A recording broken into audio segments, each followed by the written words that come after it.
Shalom, haleluya. Kita berjumpa lagi dan saya doakan agar Anda sentiasa disertai oleh damai sejahtera Tuhan dan kasih karunia-Nya menyertaimu setiap waktu. Dalam kasih karunia-Nya Anda cukup dalam segala hal. Haleluya. Dan saya doakan agar apa saja yang membuatkan Anda lemah, hari ini Anda pasti menjadi kuat. Apa saja yang membuatkan Anda berasa sakit, hari ini Anda disembuhkan, Anda dipulihkan, karena Anda sedang mempelajari firman yang penuh dengan kuasa dari Tuhan Yesus sendiri. Haleluya. So, dalam pimpinan kuasa Roh Kudus, kita mulakan 7 perkara yang akan kita pelajari. 7 perkara yang akan kita pelajari dari Yohanes bab kedua, ayat ke-13 sampai ke-25 ini. Oke, so kita mula dari yang pertama. Yang pertama adalah tentang perayaan Paskah. Oke, jadi ayatnya yang ke-13 itu, ketika hari raya Paskah orang Yahudi sudah dekat, Yesus berangkat ke Yerusalem. Oke, jadi kita tahu di sini perayaan Paskah ini bermula dari Mesir suatu ketika dahulu, di mana mereka akan dibebaskan dari penghambaan. Di waktu Mesir itu ya, Tuhan berkata perayaan Paskah di mana engkau akan mempersembahkan korban, meletakkan darah korban itu di ambang pintu, and then makan roti tidak beragi. Jadi ini yang mereka lakukan waktu perayaan Paskah. Selepas itu bila Tuhan melewati, Tuhan membebaskan mereka. Tapi untuk orang-orang Mesir yang tidak melakukan itu, semua anak sulung mereka dibunuh, mati ya. So kita lihat di sini umat Israel selepas itu dibebaskan, lalu mereka bebas dari ikatan penghambaan, keluar dari Mesir dan membawa segala kekayaan Mesir keluar ya. Kalau Anda perhatikan dan baca dalam buku Keluaran itu, mereka even boleh ketok pintu orang Mesir, kata minta saja barang, orang Mesir beri saja semua, emas, perak, apa saja yang ada, harta berharga, ternakan, mereka beri saja, sehingga orang Israel pergi ke padang gurun dengan penuh harta, dengan kekayaan dari Mesir itu ya. Jadi kita lihat di sini mereka melakukan perayaan Paskah itu setiap tahun, dan waktu ini perayaan Paskah tidak lama lagi, sudah dekat. Jadi ramai orang Yahudi akan pergi ke Yerusalem. Sebab itulah Yesus juga yang dari Kapernaum tadi pergi ke Yerusalem. Ya, dari ayat 12 dari Kapernaum, sekarang ayat 13 pergi ke Yerusalem untuk perayaan Paskah ini, merayakan Paskah ini. Oke. Jadi perayaan Paskah ini dilakukan di Bait Allah. Bait Allah itu ya adalah tempat di mana Raja Salomo mendirikan bait Tuhan dulu. Itulah tempatnya, tapak yang sama. Cuma ia telah diruntuhkan oleh kerajaan Babylon. Kalau Anda lihat dalam 2 Raja-Raja ayat atau bab yang ke-25 itu, Anda lihat tempel itu runtuh. Kenapa? Karena bait Allah itu runtuh karena oleh kuasa kerajaan Babylon yang menawan umat Israel yang tidak percaya, tegar tengkuknya, yang menyembah berhala. Jadi oleh itu pada tahun lebih kurang 515 sebelum before Christ, BC ya. Jadi pada tahun itu Zerubabel datang kembali ke Yerusalem, mula membina bait Allah ini. Sungguh pun begitu, sebelum Yesus ya dilahirkan ke dunia, umat Israel telah dipimpin oleh Raja Herodes. Raja Herodes yang kejam itu, yang mau bunuh bayi ya di seluruh Yerusalem. Tapi waktu pemerintahannya, karena dia ingin kekuatan politik, dia ingin sokongan, jadi dia gunakan kuasanya, dia banyak menyumbang kepada bait Allah ini ya, untuk dapat sokongan orang Israel. Sungguh pun dia sendiri tidak bertobat ya, dia masih pertahankan, sehingga bila dia tahu orang Majus datang kepada dia, dia sanggup selepas itu bunuh semua bayi ataupun budak yang berumur 2 tahun ke bawah, supaya tidak ada raja lain selain dia. Jadi ternyata dia ada kepentingan politik di sana untuk membangunkan bait Allah ini.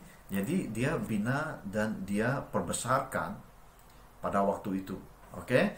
So semakin besar, walaupun semakin besar tapi tidak komplit. Kenapa? Ya, sebab ia masih dalam proses membuatnya untuk perbesarkan lebih lagi, karena ruang tidak cukup ya. Anda akan tahu kenapa ruang tidak cukup ya nanti selepas ini. Yang kedua yang kedua Anda akan pelajari dari Injil ini ialah bait Allah menjadi tempat berjuang. bait Allah menjadi tempat berjual. Pertama kita belajar tentang perayaan Paskah, yang kedua bait Allah menjadi tempat berjual. So Anda lihat di sini ya, dari ayat yang ke-14 itu. Dalam bait suci didapatinya pedagang-pedagang lembu, kambing, domba, dan merpati, dan penukar-penukar uang duduk di situ. Oke, so Anda lihat pemimpin agama pada waktu itu, lebih orang Farisi, orang Saduki, mereka membenarkan orang berniaga di sana. Kenapa? Karena setiap mereka yang berniaga di sana akan membayar sewa dan sebagainya. Mereka akan memberi pendapatan kepada pihak keagamaan, ya. Jadi di sana akan ramai orang Yahudi yang datang dari tempat lain datang. Lalu mereka datang untuk menyembah Tuhan di Yerusalem, di bait Allah ini. Jadi bait Allah itu, ya, bait Allah itu begitu ramai orang, ya, begitu ramai orang. Jadi karena begitu ramai orang, ya, karena begitu ramai orang, dan pemimpin-pemimpin benarkan orang berjual beli di sana. So keadaan di sana kita lihat ya, lebih kepada orang melihat bisnis, lebih kepada jualan. Jadi orang-orang yang berjual di sana, mereka tidak fokus kepada penyembahan. Mereka tidak fokus kepada worship, praise and worship Tuhan. Mereka fokus kepada bisnis. Begitu juga orang yang datang ke sana lebih melihat bisnis daripada melihat Tuhan. Jadi di sini Yesus melihat tempat itu bukan lagi menjadi tempat bait Allah, karena masing-masing dengan termasuk pemimpin agama di sana yang melakukan persembahan itu, yang bertugas di sana. Mereka membenarkan ini terjadi supaya mendatangkan keuntungan. Jadi dia melihat keuntungan lebih kepada bisnis berbanding kepada kekudusan bila memuji sembah Tuhan. Jadi ini yang Tuhan tidak suka. Oleh itu bila kita tahu perkara seperti ini, bila kita datang ke gereja, kita datang bukan karena berkatnya saja, tapi kita datang untuk menyembah Dia. Kita tahu bila kita menyembah Tuhan, berkatnya akan datang kepadamu. Kita bukan fokus kepada berkat, sedangkan kita tahu bahwa berkat itu memang ada. Tapi kita tahu bahwa kita datang untuk memuji dan menyembah Tuhan. Bila kita memuji dan menyembah Tuhan, kita praise and worship, itu yang kita fokuskan kepada Tuhan. Supaya Tuhan melihat ibadah kita itu sejati. Kita persembahkan tubuh kita sebagai persembahan yang hidup kepada Tuhan. Tapi pada waktu ini, Yesus melihat bait Allah sudah tidak jadi bait Allah, sudah jadi tempat berjual beli. Oleh itu kita kena pastikan di waktu sekarang ini, jangan gereja kita jadi tempat sosial. Jangan gereja kita tempat mencari keuntungan semata-mata. Gereja kita harus utama fokusnya adalah kekudusan dan bertumbuh di dalam firman Tuhan untuk mengenal Yesus dengan lebih dalam lagi. Lalu hidup dipimpin Roh Kudus sehingga kembali ke surga dan hidup di surga yang baru itu, di New Jerusalem bersama Tuhan seperti mana janjinya. Oke, pastikan kita semua jaga kekudusan, karena rapture boleh terjadi anytime. Kita kena berjaga-jaga karena waktunya datang bagaikan pencuri. Bila Yesus datang kedua kali, kita pastikan diri kita rapture bersama Dia, terangkat bersama Dia. Haleluya, puji Tuhan. Jadi yang ketiga yang kita belajar di sini adalah Tuhan mau persembahan yang terbaik. Tuhan mau persembahan yang terbaik. Jadi kita perhatikan di sini ya, apabila banyak pedagang-pedagang, kenapa mereka berdagang? Kenapa mereka menjual lambu, sapi dan sebagainya, kambing dan sebagainya? Karena itu akan dibeli oleh orang-orang. Dia offer supaya orang-orang tak perlu bawa kambing dari rumah, boleh beli di sana. Oke, boleh beli di sana lalu dipersembahkan, beli di sana lalu dipersembahkan. Tapi di mata Tuhan ini suatu persembahan yang tidak begitu murni, sebab Tuhan, kalau Anda lihat dalam buku Ulangan, Anda lihat dalam buku Imamat itu semua, persembahan ya, persembahan harus ya, engkau harus sediakan sapi lembu yang terbaik untuk dibawa ke rumah Tuhan. Tapi sekarang persembahan tidak perlu sediakan itu lagi. Datang ke rumah Tuhan, belilah mana-mana kambing lalu persembahkan. Jadi ianya tidak begitu bersungguh-sungguh, bukan yang terbaik bagi Tuhan. Itu bukan yang terbaik. Oke. Yang kedua adalah di sana ada ramai orang Yahudi yang datang dari tempat lain. Jadi mata wang mereka berbeza.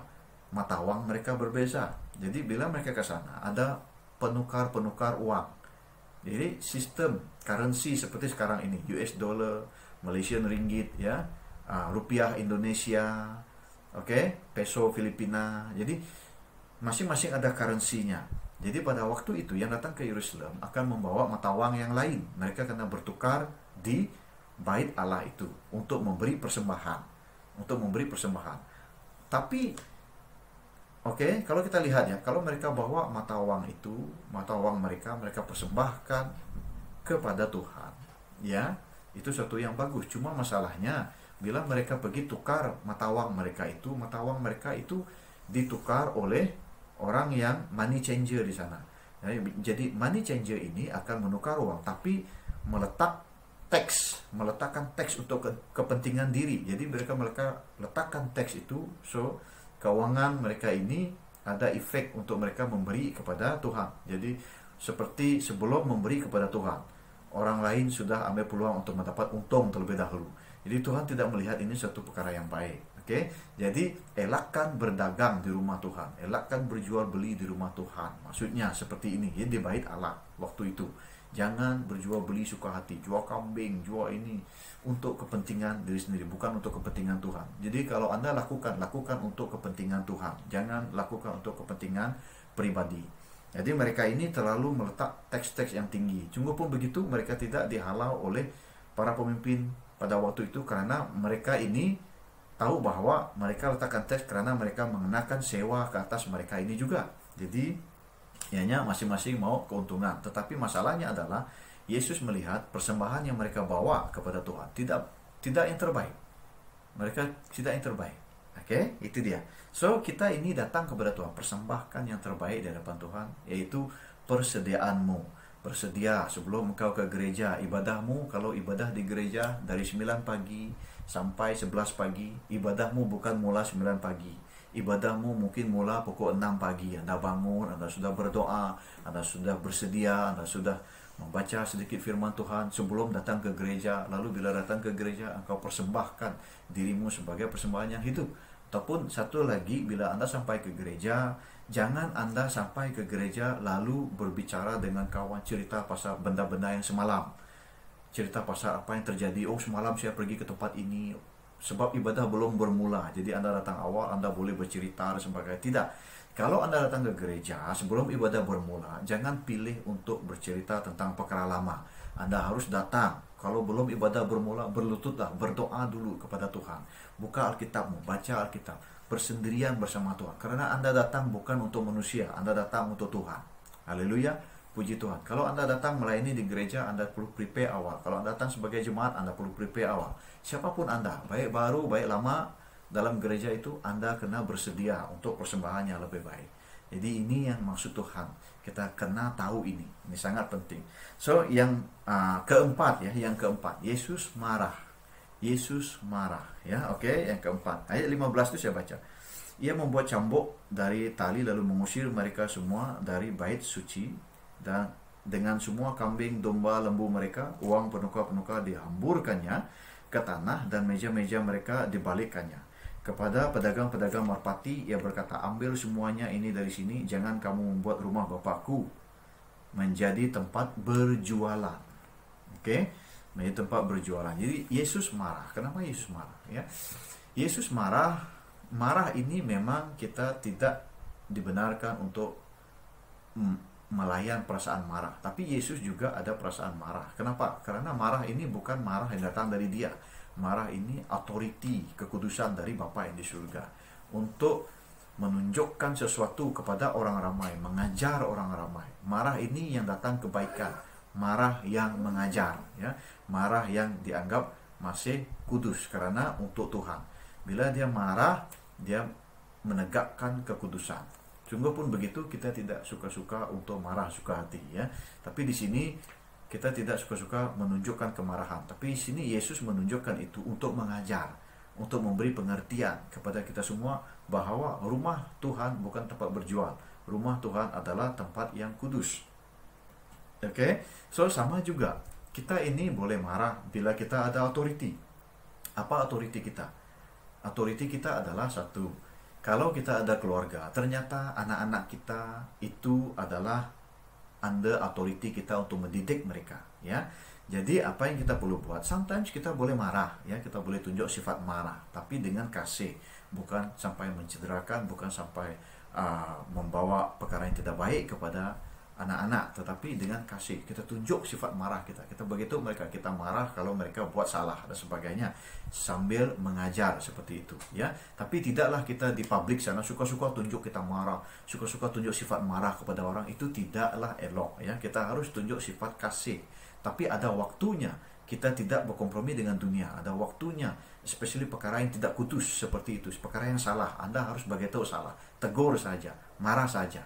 Ini suatu yang Yesus begitu kita bahwa kita harus, ya, kita harus menegakkan Tuhan dalam segala hal, ya. Sungguh pun begitu, kalau kita kata marah tidak boleh di kalangan orang Kristen, Yesus pun marah. Sedangkan Daud pun menulis, ya, janganlah sampai kemarahanmu sampai matahari terbenam. Dalam Alkitab ada tertulis seperti itu. Jadi kita janganlah marah sampai melayan perasaan marahmu berterusan. Kau marah, kau menegurlah apa yang tidak baik. Lepas itu kau kembalilah mengasihi. Inilah message dari Tuhan. Yang keempat, kenapa Yesus marah? Dia mengajar kita akan perkara itu. Dan kita pergi yang kelima, ya. Yang kelima, apa yang kita belajar? Perkara yang kelima yang kita belajar di sini adalah perkara yang kelima ini namanya 46 tahun. Anda kena ingat 46 tahun. Saya baca ayat 17, ya, ayat yang ke-17. Maka teringatlah murid-muridnya bahwa ada tertulis, ya, cinta untuk rumahmu menghanguskan aku. Orang-orang Yahudi menentang Yesus, katanya, tanda apakah dapat engkau tunjukkan, ya, kepada kami bahwa engkau berhak bertindak demikian? Jawab Yesus kepada mereka, rombak bait Allah ini. Rombak bait Allah ini. Dan dalam 3 hari aku akan mendirikannya kembali. Lalu kata orang Yahudi kepadanya, 46 tahun orang mendirikan bait Allah ini. 46 tahun. Dan engkau dapat membangunnya dalam 3 hari. Sampai di sini Anda lihat, ya, 46 tahun. Jadi ini suatu yang mustahil bagi manusia. Sebab kalau Anda lihat, ya, bait Allah ini pada zaman Zerubabel membinanya kembali 500 lebih tahun BC, before Christ, seperti itu. Jadi 500 tahun BC.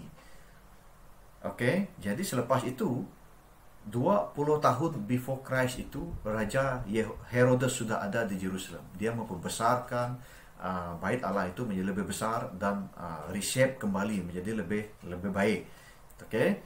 Dan dari waktu pemerintahan Herodes itu sudah menjadi 46 tahun. Dia tidak ambil dari zaman Zerubabel membangunkan bait Allah. Dia ambil dari zaman pemerintahan Herodes. Sudah 46 tahun membangunkan bait Allah itu. Tetapi Yesus kata dalam 3 hari. Ya, dalam 3 hari. Mereka mungkin merasa itu satu yang mustahil, tetapi mereka tidak paham apa maksud Yesus. Dan apakah maksud Yesus itu adalah perkara yang ke-6 yang kau belajar pada hari ini, yaitu Yesus adalah bait Allah yang sebenar. Bait Allah yang sebenar, ayat 21 hingga 22. Tetapi yang dimaksudkannya dengan bait Allah ialah tubuhnya sendiri. Kemudian sesudah ia bangkit dari antara orang mati, barulah teringat oleh murid-muridnya bahwa hal itu telah dikatakannya. Dan mereka pun percayalah akan kitab suci dan akan perkataan yang telah diucapkan Yesus. Jadi di sini kita perhatikan, ya, Yesus yang maksudkan 3 hari itu adalah tubuhnya sendiri. Bila dia disalibkan, 3 hari selepas itu dia bangkit. Jadi itulah bait yang sebenar, bait Allah yang sebenar. Dan sekarang ini Paulus juga pernah menulis dalam Injil Korintus bahwa tidak tahukah engkau bahwa tubuhmu itu bait suci Tuhan. Maka kita tahu bahwa waktu sekarang ini Yesus adalah bait suci Tuhan, bait suci Allah. Jadi dialah bait suci itu. Selepas itu, ya, bila kita terima Roh Kudus, lalu melalui pengantaran Roh Kudus, Yesus berada di dalam kita. Yesus boleh pimpin hidup kita dalam pimpinan kuasa Roh Kudus, dengan kuasa Roh Kudus yang ada di dalam kita, ya. Jadi oleh itu, walaupun Yesus di surga duduk di sebelah kanan adalah Bapa sekarang, tapi melalui Roh Kudus dia boleh berada di dalam kita. Oleh itu dia adalah bait sucinya. Di dalam kita ada bait suci di mana Tuhan berdiam. Bapa, Anak, dan Roh Kudus ada di dalam kita. Karena tubuh kita ini dijadikan bait sucinya. Haleluya, puji Tuhan. Oleh itu kita kena menjaga kekudusan tubuh kita. So, yang ketujuh, perkara yang ketujuh adalah Tuhan. Kita harus percaya Tuhan lebih daripada sesiapapun di dunia ini. Yang ketujuh, karena lihat ayat 23 itu. Dan sementara ia di Yerusalem, selama hari raya Paskah. Oke, banyak orang percaya dalam namanya karena mereka telah melihat tanda-tanda yang diadakannya, ya. Tetapi Yesus sendiri tidak mempercayakan dirinya kepada mereka karena ia mengenal mereka semua, dan karena tidak perlu seorang pun memberi kesaksian kepadanya tentang manusia, sebab ia tahu apa yang ada di dalam hati manusia. Yesus tahu hati manusia, maka Yesus tahu bahwa hati manusia boleh berubah. Di sini kita lihat kalau Yesus letak kepercayaan kepada manusia, manusia pada waktu itu melihat Yesus lakukan mujizat, yang buta melihat, yang lumpuh berdiri, berjalan dan sebagainya. Semua mujizat ini terjadi. Jadi manusia sudah melihat mujizat dan percaya pada Yesus. Tapi Anda lihat, bila waktu Yesus dihadapkan di hadapan mahkamah agama, apa yang mereka buat? Mereka kata, salibkan dia, salibkan dia, salibkan dia. Crucify him, sebab manusia boleh berubah.